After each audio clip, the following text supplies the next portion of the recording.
tungkulin kong tiyakin ng inyong mga pangangailangan at pangarap, lalo na ang mga mahal nating magsasaka ay matutugunan.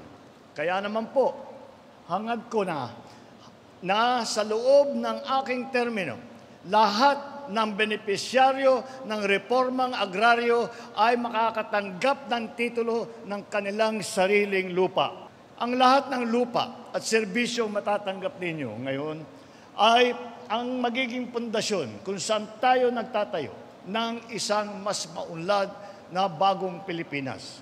Sa inyong nakasalalay na seguridad sa pagkain sa bansa, dahil dito, nais kong ipabatid ang aking taus-pusong suporta sa inyong mga pagsisikap.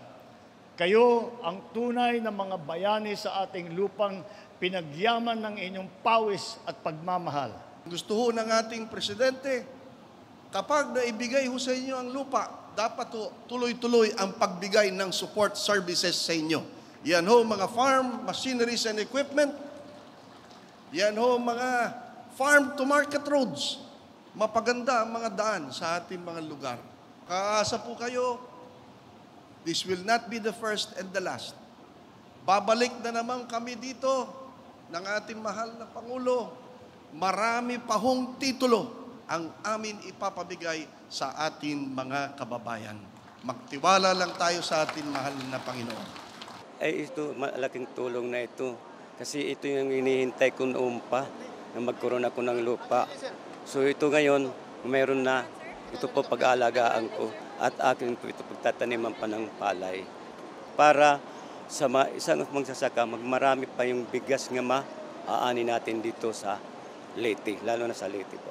Sa Presidente, ito po malaking pagpapasalamat ko po. Kasi noon pa hinihintay namin ito na magkaroon kami ng lupa. Lalo na sa DAR, ito po kasi marami ang naghahangad po na magkaroon po ng lupa. So maraming salamat po kay Presidente Bongbong Marcos. Malaki po ang tulong sa amin kasi binigay sa amin ng mga magulang namin dahil kami ang nag-aani. Tsaka nakakatulong, malaking tulong pag may lupain ka. Mas mabuti para din sa mga anak namin na mga kaapu-apuhan, kung sino naman ang susunod sa amin. Yun ang maganda.